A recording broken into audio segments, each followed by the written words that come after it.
Hi అండి, నమస్తే. Welcome back to our channel star and home. ఇవాళ మన వీడియోలో అయితే ఒక సరికొత్త రెసిపీతో అయితే మేము ముందుకు వచ్చానండి. ఏమీ లేదండి, మునగాకుతో అయితే ఎంతో ఆరోగ్యకరమైనటువంటి రెసిపీ అయితే చూపించబోతున్నానండి.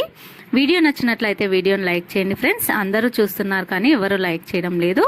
చూడండి, ఇక్కడ నేను మా పెరట్లో అయితే మునగాకు చెట్టు దగ్గరికి అయితే వచ్చానండి. మునగాకు కోసుకోవడానికైతే వర్షాలు పడైతే మునగాకు అయితే చాలా చక్కగా అయితే ఆకులు చిగురు అయితే దండిగా వస్తుందండి. చూడండి, మునగాకు చెట్టు అయితే ఎంత పచ్చగా ఉందో. ఈ మునగాకుతో అయితే నేను ఇప్పుడు పచ్చడి అయితే చూపిస్తున్నానండి. చాలా అంటే చాలా సింపుల్గా, అలానే టేస్ట్లో అయితే అద్భుతంగా ఉంటుందండి.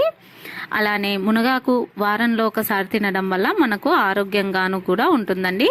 మునగాకుతో అయితే ఎన్నో ఆరోగ్య ప్రయోజనాలు అయితే ఉన్నాయండి.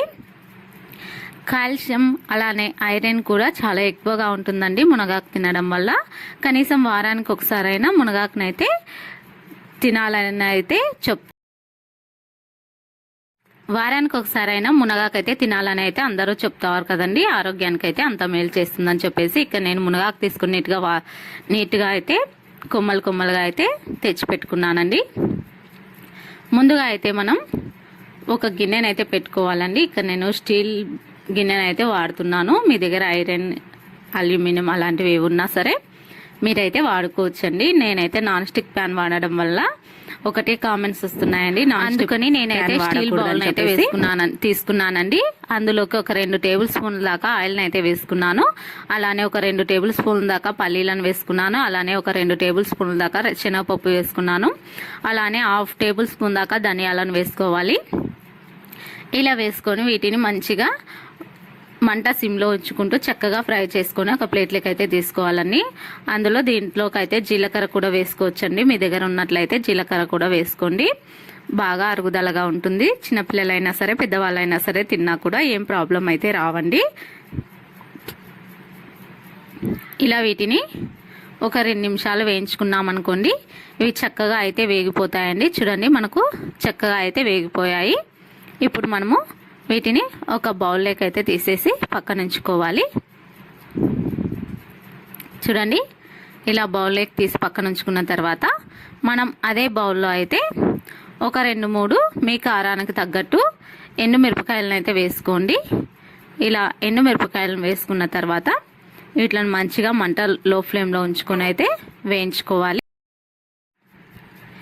ఇవి కొద్దిగా ఫ్రై అయిపోయిన తర్వాత ఇందులోకి ఒక 2 ఆనియన్స్ కట్ చేసి వేసుకోండి. చూడండి, వీడియోలు చూస్తున్న విధంగా పెద్ద సైజు ఆనియన్స్ అయితే ఒక 2 అయితే తీసుకోండి. మీ క్వాంటిటీని బట్టి మీరు ఆనియన్స్ కూడా పెంచుకోవచ్చు, తగ్గించుకోవచ్చు. మీరు ఒక 2 మనుషులకు చేసినట్లయితే ఒక 2 ఆనియన్స్ అయితే సరిపోతాయి.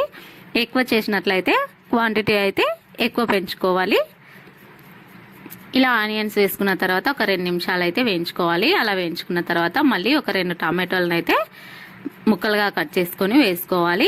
ఇందులోకి మీరు కరివేపాకు కూడా వేసుకోవచ్చండి. ఇలా చక్కగా మంట సిమ్లో ఉంచుకుంటూ ఒకసారి అంతా చక్కగా కలిసేటట్లుగా అయితే కలుపుకొని తర్వాత ఒక 2 చిన్న సైజు నిమ్మ సైజు అంతా చింతపండు అయితే వేసుకోవాలి. ఇలా వేసుకొని చక్కగా చింతపండు కూడా ఒకసారి కలిపేటట్లుగా అయితే కలుపుకొని మూత పెట్టి ఒక 5-6 నిమిషాలు అయితే మంట సిమ్లో ఉంచి అయితే ఉడికించుకోవాలి. ఇలా ఉడికించుకున్న తర్వాత ఒక 5-6 వెల్లుల్లిపాయలను అయితే పొట్టు తీసి ఒలుసుకొని వేసుకోవాలి. ఇలా వేసుకున్న తర్వాత ఒక నిమిషం పాటు ఇలా మొత్తం అంతా కలిసేలాగా కలుపుకోవాలి. ఇలా కలుపుకున్న తర్వాత చూడండి, మనకైతే మొత్తం అంతా చక్కగా అయితే ఉడికిపోతుంది. ఇప్పుడు నేను ఒక రెమ్మ కరివేపాకును అయితే వేసుకుంటున్నానండి. కరివేపాకు వేసుకోవడం వల్ల మంచి ఫ్లేవర్ అయితే వస్తుంది కదండి. అందుకని చెప్పేసి నేను కరివేపాకు కూడా వేసుకొని ఒకసారి అంతా చక్కగా కలిసేటట్లుగా అయితే కలుపుకున్నాను. చూడండి, చక్కగా ఉడికిపోయింది. స్టవ్ ఆఫ్ చేసి దీన్ని చల్లారనిద్దాం.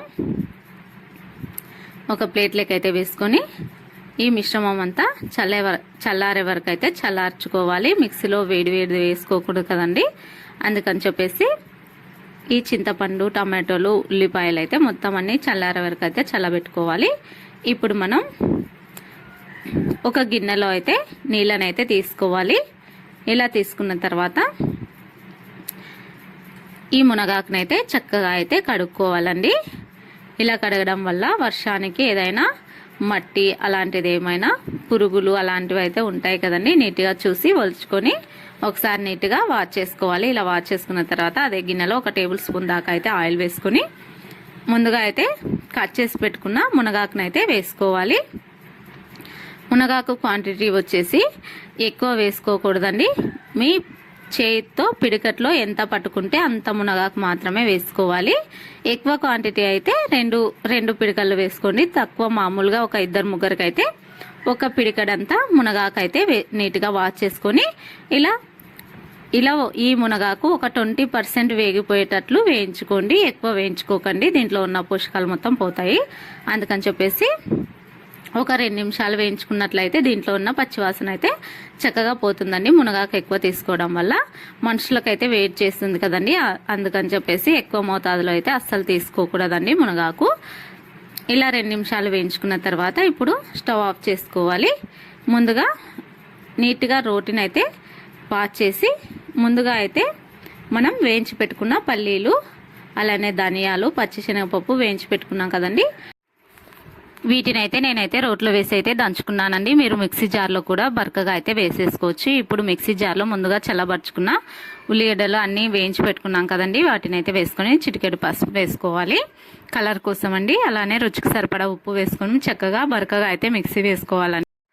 ఇలా ఒకసారి బరకగా వేసుకున్న తర్వాత ముందుగా దంచి పెట్టుకున్న పౌడర్ని కూడా వేసుకొని ఇంకొకసారి మిక్సీ వేసుకున్నాం అనుకుని చూడండి చక్కగా అయితే పచ్చడి అయితే రెడీ అయిపోయిందండి. ఇడ్లీ దోశలకు కూడా చాలా సూపర్గా ఉంటుందండి. టిఫిన్స్ లేకైనా సరే, రైస్ లేకైనా సరే, రోటీలకైనా సరే చాలా అద్భుతంగా ఉంటుందండి. ఒకసారి మీరు కూడా ట్రై చేసి మీకు ఎలా వచ్చిందో కూడా నాకు కామెంట్స్లో తెలియచేయండి.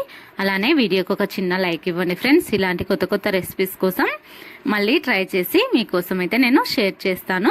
అలానే తప్పకుండా ట్రై చేయండి, చాలా అద్భుతంగా అయితే ఉంటుంది. చూస్తుంటేనే నోట్లో నీరు ఊరిపోతాయండి, అంత బాగుంటుంది. కలర్ బాగుంటుంది, అలానే రుచిలో అయితే ఏమాత్రం తగ్గదండి. చాలా సూపర్ టేస్ట్గా ఉంటుంది. చూడండి ఎంత బాగుందో. వారానికి ఒక్కసారైనా ఇలా మునగాకుతో మనం పచ్చడి చేసుకున్నట్లయితే, మామూలుగా కొబ్బరితో అయితే చేసుకుంటారు కదండి ఇడ్లీ దోశలకు కూడా చాలా అద్భుతంగా ఉంటుందండి. ఇప్పుడు పోపు కోసం అయితే ఒక బౌల్ని పెట్టేసి ఒక 2 టేబుల్ స్పూన్ దాకా ఆయిల్ వేసుకోండి. అలానే ఒలిచిపెట్టిన ఎల్లుల్లిపాయలను వేసుకొని జీలకర్ర ఆవాలు వేసుకొని కొద్దిగా ఒక రెమ్మ కరివేపాకు వేసుకొని ఒక 2 ఎండుమిర్చిలను అయితే వేసేసుకొని పోపు అయితే వేసుకోండి. ఇంకా అద్భుతంగా ఉంటుందండి. ఇది పోపు లేకున్నా కూడా చాలా బాగుంటుందండి. ఇంతేనండి ఈ పచ్చడి అయితే. ఇంకొక సరికొత్త రెసిపీతో అయితే మేము ముందుకు వస్తామండి. చూడండి ఎంత బాగుందో పచ్చడి అయితే. చూడ్డానికే కదండి, టేస్ట్ కూడా చాలా చాలా బాగుంటుందండి. ఏ టిఫిన్ చేసినా కూడా మెచ్చుకోని వారు, ఏ టిఫిన్ చేసినా కూడా పచ్చడిని అయితే మెచ్చుకోని వారు ఇలా ట్రై చేయండి. మిమ్మల్ని పొగడ్తలతో అయితే ముంచేస్తారండి. వీడియో నచ్చినట్లయితే లైక్ చేయండి friends. Thank you for watching.